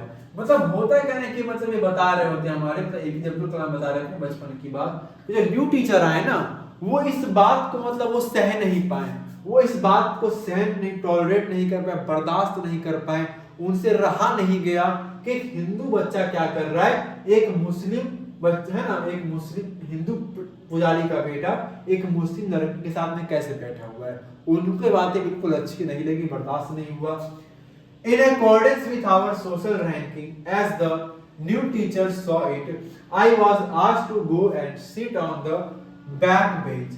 I felt very sad and so did Ramnath Shastri. अब देखो बता रहे होते हैं कि क्या होता है ना कि अकॉर्डेंस में मतलब इन अकॉर्डेंस की क्या करते हैं ना, ये बात करते हैं कि इन अकॉर्डेंस में क्या होता है आपका कि मतलब ये चीजें चल रही होती हैं। तो यहाँ पर एक पॉइंट आता है कि जो टीचर होते हैं मतलब वो इनकी सोशल रैंकिंग कर रहे हैं, समाज में किसको किस रैंकिंग किया जाए वैसे रैंकिंग के बना रहे हैं। और ये क्या करते हैं, एपीजे अब्दुल कलाम को बोलते हैं कि तुम जाकर के पीछे के बेंच पर क्या कर जाओ, बैठ जाओ।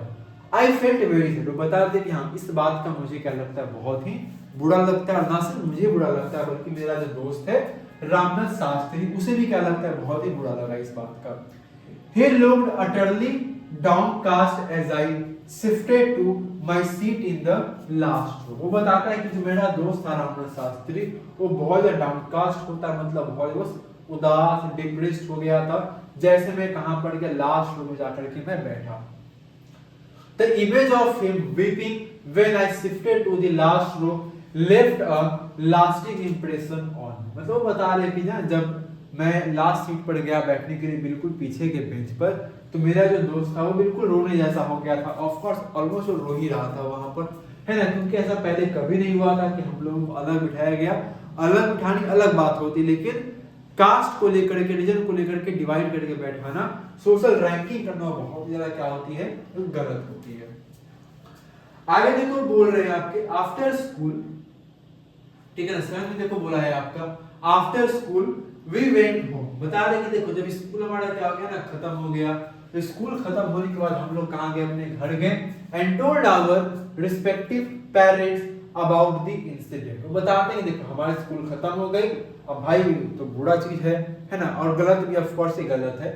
तो बताते हैं कि हम लोग अपने घर गए और हमने अपने पेरेंट्स को बताया, मींस एपीजे अब्दुल कलाम ने अपने पेरेंट्स को बताई चीजों के बारे में, रामनाथ शास्त्री ने क्या क्या अपने पेरेंट्स को क्या क्या इन चीजों के बारे में इन्फॉर्म किया, बताया। अबाउट द इंसिडेंट, जो इंसिडेंट हमारे साथ में स्कूल के अंदर में हुआ। Lakshmana Sastry summoned the teacher. Summoned कहने का मतलब क्या होता है, कॉल्ड करना, बुलाना, है ना। समन्ड कहने का मतलब कॉल्ड, ठीक है ना। समन्ड मतलब आपका कॉल्ड होता है, बुलाते हैं किसको, टीचर को। एंड इन आवर प्रेजेंस, और उन बच्चे भी वहां पर होते हैं। Told the teacher that he should not spread the poison of social inequality and communal intolerance in the minds of innocent children.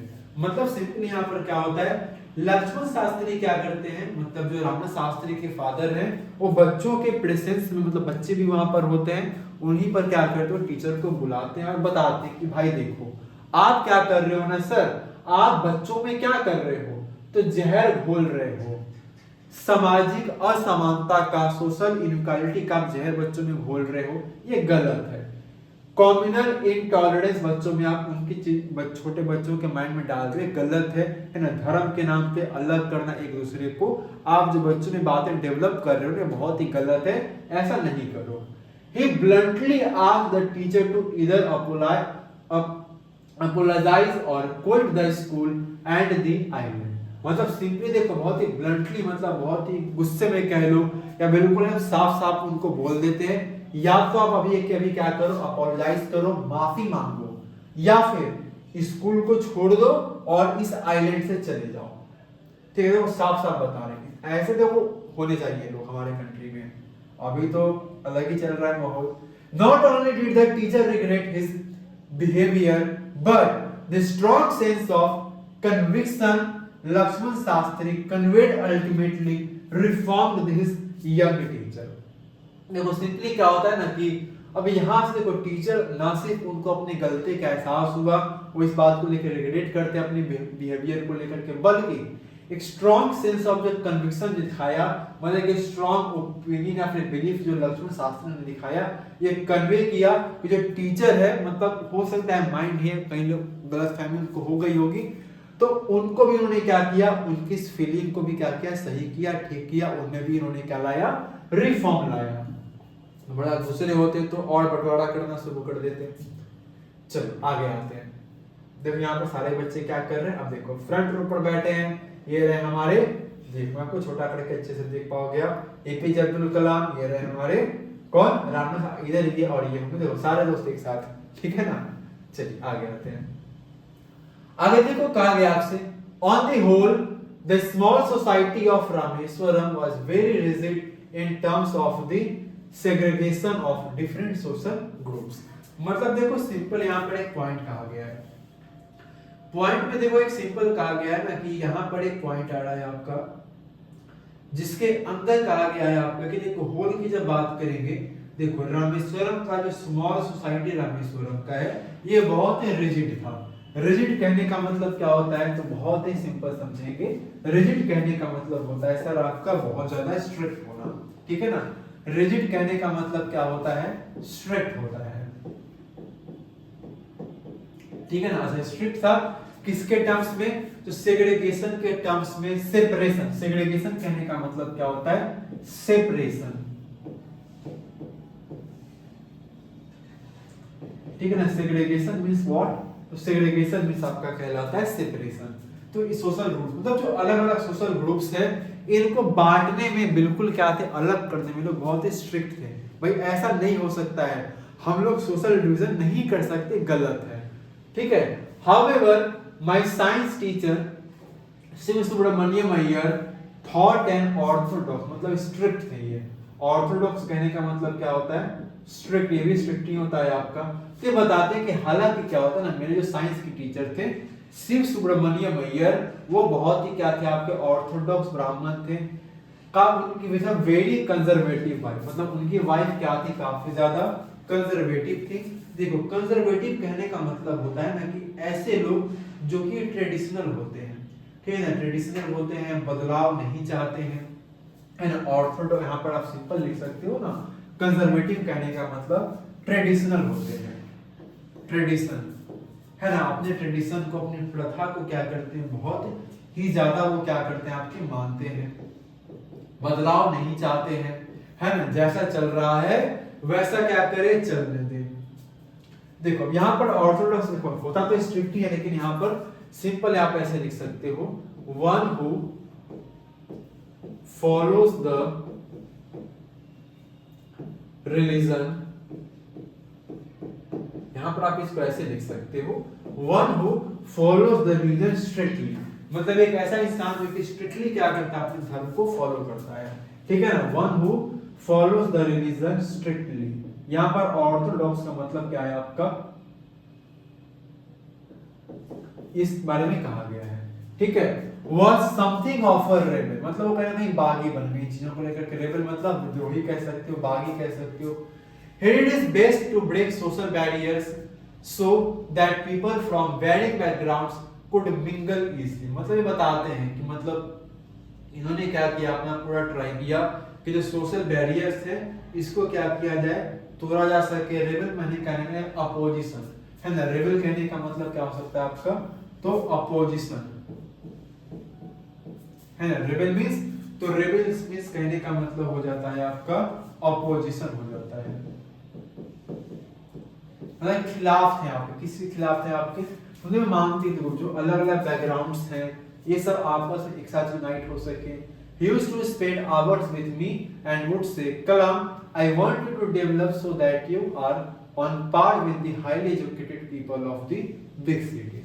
वो इनको हमेशा कहा करते थे, वो एपीजे अब्दुल कलाम के साथ घंटों क्या करते थे, अपने टाइम को स्पेंड करते थे, और हमेशा क्या करते थे, एपीजे अब्दुल कलाम को एक बात किया करते थे कि देखो यहाँ पर वो बोलते थे आपके, Kalam I want you to develop so that you are on par, on par कहने का मतलब है कि सेम लेवल पर आ जाओ, जो हाईली एजुकेटेड पीपल है, जो बड़े बड़े शहरों में रहते, तुम उनके बिल्कुल लेवल में आ जाओ, तुम बिल्कुल उनके बराबरी में आ जाओ। वो हमेशा क्या करते थे, इस बात को वो चाहते थे। आगे बढ़ते हैं नेक्स्ट 9th नंबर में देखेंगे क्या बोल रहा है। 1 मिनट देख लूं जरा कितनी स्टोरी बची है हमारी। चलो ज्यादा नहीं, थोड़ी सी बच रही है तो इसको हम लोग थोड़ा सा देख ही लेते हैं। यहाँ तक हमने कर लिया है। 1 मिनट नहीं, यहाँ तक हमारे बचे हुए ना। 1 मिनट यहाँ से करते हैं। चलो 9th से देखो आगे बोला है आपको one day he invited me to his home. मतलब बोलते हैं कि एक दिन देखो उन्होंने क्या किया, तो जो उनके जो टीचर थे शिव सुब्रमण्यम अय्यर जी, तो उनको क्या करते हैं घर पे खाने के लिए इनवाइट करते हैं। His wife was horrified at the idea of a Muslim boy being invited to dine in her ritually pure kitchen. Ritually pure कहने का मतलब है kept protected from all outside influences for the observations of religion. मतलब बाहरी लोगों को हटा करके रखना, उससे पहुंच से बाहर रखना, ताकि इनका धर्म भैया भ्रष्ट ना हो जाए। तो मैंने बताया ना इनकी जो वाइफ थी बहुत ज्यादा कंजर्वेटिव थी, पुरानी ख्यालात की थी, है ना, बदलाव नहीं चाहती थी, है ना, बहुत धर्म के मामले में स्पेशली आपके। तो अब क्योंकि इनको बुलाया गया तो वो कैसी हो गई, हॉरिफाइड हो गई, मतलब अजीब सा उनका बिहेवियर हो। ये किसको बुला लियो, हिंदू हम लोग हैं, हमारे घर पे मुस्लिम का खाना खाने के लिए आएगा, ठीक है। लेकिन क्या होता है simply she refuses to serve me in her kitchen. अब वो क्योंकि भाई और थोड़ा मतलब ऑर्थोडॉक्स टाइप की थी, बदलाव नहीं चाहती थी, अपने धर्म को स्ट्रिक्टली फॉलो करती थी वो, तो सिंपली वो क्या करती है, तो वो रिफ्यूज कर देती है, खाना देने से मना कर देती है किनको, एपीजे अब्दुल कलाम को। शिव सुब्रमण्यम अय्यर वाज नॉट क्या आपका तो perturbed nor did he get angry with his wife, but instead served me with his own hands and sat down beside me to eat his meal. अब देखो यहाँ पर क्या होता है, थोड़ा सा अच्छा लेसन हमें जानने को मिलेगा। देखो यहाँ पर बोला गया ना कि देखो इनकी वाइफ ने क्या किया ना, इनको खाना देने से क्या कर दिया, मना कर दिया। तो ये सिंपली गुस्सा नहीं होना, नॉर्मली लोग क्या है गुस्सा हो जाते हैं, तो मेरी बात नहीं मानोगे, ऐसा कैसे भाई, मैंने बोला ये काम नहीं करोगे, तो वो चीज नहीं थी। तो कंजर्वेटिव है तो हमने देख लिया है। तो यहाँ पर सिंपली क्या होता है, शिव सुब्रमण्यम अय्यर वो पटअप नहीं होते, मतलब अपसेट उदास नहीं होते इस चीज से, ना तो उदास होते हैं ना ही उनको इस बात पर गुस्सा आता है, बल्कि वो क्या अपनी वाइफ से ना तो उदास होते हैं ना ही अपनी वाइफ को गुस्सा करते हैं। वो सिंपली क्या करते हैं, इसके बावजूद उन्होंने क्या किया, तो एपीजे अब्दुल कलाम वो खुद ही क्या करते, खाना अपने हाथों से सर्व करते हैं और उनके बगल में अपना खाना खाने के लिए भी बैठ जाते हैं। His wife washed us from behind the kitchen door. अच्छा, इनकी जो पत्नी थी, इनके साइंस टीचर की शिव सुब्रमण्यम अय्यर सर की, तो ये क्या करती, इनकी वाइफ पीछे से जो किचन का जो दरवाजा था वहां पीछे से देख रही थी। I wondered whether she had observed any differences in the way I ate rice, drank water or cleaned the floor after the meal. अब ये सोच रहे कहीं ऐसा तो नहीं कि वो कुछ ऑब्जर्व कर रही हैं कि मैं राइस अलग तरीके से कहीं तो नहीं खाता, क्या मैं अलग तरीके से कहीं पानी नहीं पीता, या मैं कहीं अलग तरीके से खाने के बाद फ्लोर को तो साफ नहीं करता। When I was leaving his house, Shiv Subramaniam Iyer invited me to join him for a dinner again the next week. और जब ऑफ कोर्स खाना वाना खा लेते हैं, खाना खा करके तो क्या करते हैं, रिटर्न कर रहे होते हैं। सो इनके साइंस के जो सर होते हैं, टीचर होते हैं, वो क्या करते हैं, इनको तो फिर से इनवाइट करते हैं कि भाई नेक्स्ट वीकेंड तुम मेरे यहाँ पर क्या करोगे, फिर से आना, डिनर करेंगे हम लोग, ठीक है।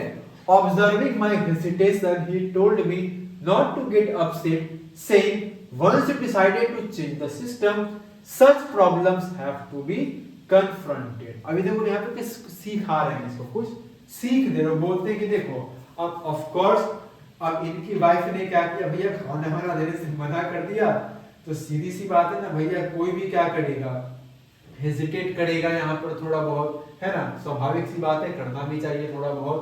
तो इनके सर इनको समझा रहे थे, देखो ऐसा है ना कि तुम्हारा जो हेजिटेशन है, जो झिझक है कि मैं आऊं ना आऊं सर, है ना, ये चीजें जब तुम सोसाइटी को बदलाव करने की बात करोगे, है ना, जब तुम सोसाइटी को बदलना चाहोगे, सिस्टम को जब तुम चेंज करना चाहोगे, चेंज करने के लिए निकलोगे, तो इस तरह की छोटी मोटी प्रॉब्लम्स तुम्हारे सामने आती रहेंगी। When I visited his house the next week, Shiv Subramaniam Iyer's wife took me inside her kitchen and served me food with her own hands। और अगली बार क्या होता है, जब नेक्स्ट वीकेंड जाते हैं डिनर के लिए, तो इनके साइंस के जो टीचर थे शिव सुब्रमण्यम अय्यर, उनकी जो वाइफ थी, इनका हाथ खुद पकड़ती है, इनको लेकर के क्या करती है, किचन में लेकर के जाती, इनको बिठाती है और अपने हाथों से इनको खाना परोसती है। बदला हुआ नहीं बदला हुआ? सिंपल देखो, यहाँ पर आपको भी सीखने की जरूरत है। आप कुछ बदलाव करना चाहोगे, आप अपने गोल्स को अचीव करोगे, आप अपने टारगेट्स को अचीव करोगे, तो छोटी मोटी मुसीबतें, छोटी मोटी परेशानियां आती रहेंगी। आपको उनसे क्या करना है, परेशानियों से आगे बढ़ना है, उन चीजों को ठीक करना है और आगे बढ़ते चलना है। आगे आते हैं नेक्स्ट, देखो पैरा 10th में देखो, अच्छा यहाँ पर पहले पिक्चर में आपको दिखा देता हूँ। देखो ये सीन है जो चेंजेस के बाद देखने को मिल रहा है। देखो इनकी वाइफ बिल्कुल आराम से इनको बगल में बिठा करके क्या कर रही है, खाना खिला रही है ना। देखो मेंशन भी है यहाँ पर, Shiv Subramaniam Iyer's wife took me inside her kitchen and served me food। आगे देखो कहा गया आपका नेक्स्ट, इसके अंदर देखो बोला जा रहा है आपकी, then the second world war was over, India's freedom was imminent। आगे बताते हैं कि फिर तभी क्या होता है, जो सेकेंड वर्ल्ड वॉर होता है आपका, तो सेकेंड वर्ल्ड वॉर क्या होता है आपका, खत्म हो जाता है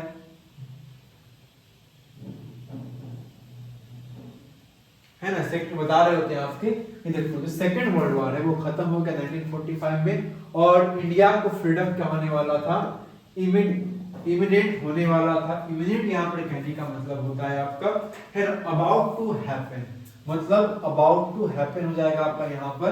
इमिनेंट कहने का मतलब क्या हो जाएंगे हमारे sir, about to happen, means India को आजादी बिल्कुल मिलने ही वाली थी, है ना। After second world war Indians will build their own India, declared Gandhi ji. Gandhi ji ने इस बात को डिक्लेयर भी किया था कि भारत अपना, है ना, इंडिया क्या करेगा हमारा, वो अपना इंडियंस अपने भारत खुद बनाएंगे, है ना। इंडिया अपने कंट्री को खुद से बनाएंगे, डेमोक्रेसी लाएंगे।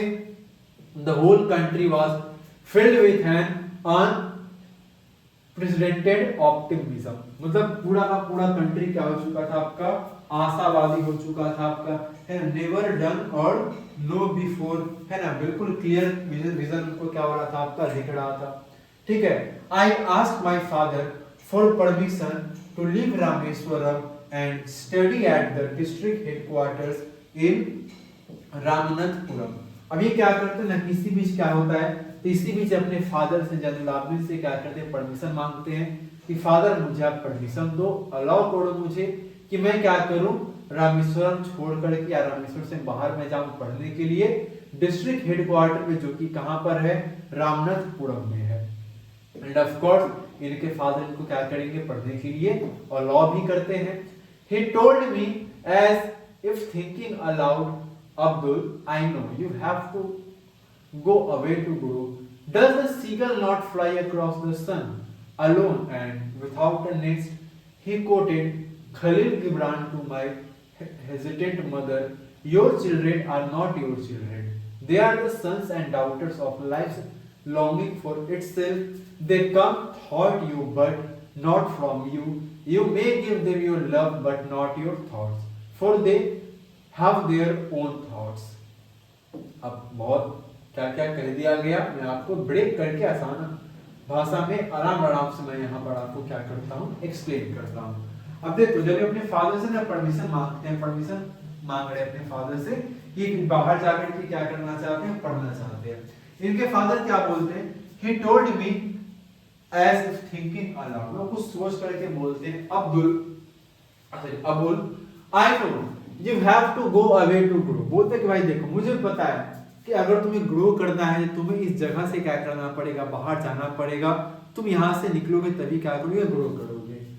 Does the seagull not fly across the sun, मतलब बोलते हैं जब सूरज नहीं निकलता है तो क्या सीगल फ्लाई नहीं करता है।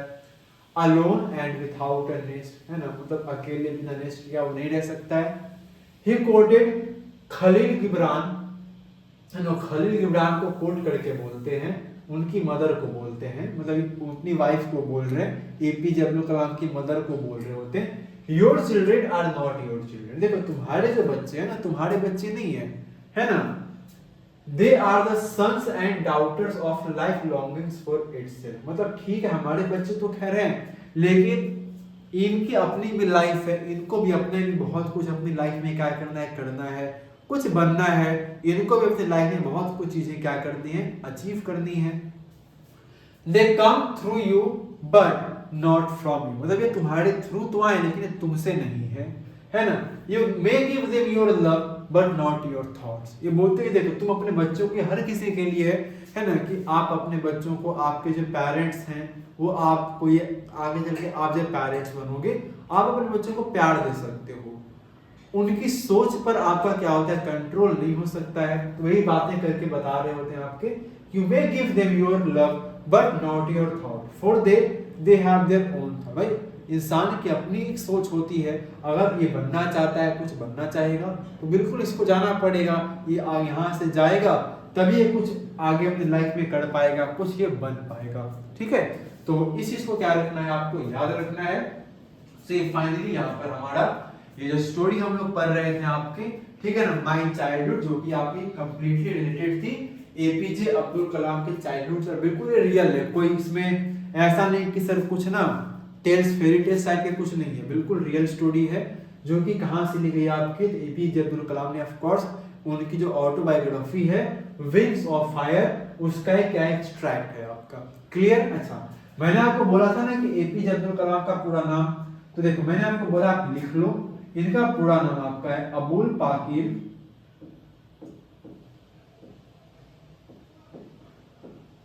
ठीक है ना, अबुल पाकिर जैनुलाब दिन अब्दुल कलाम।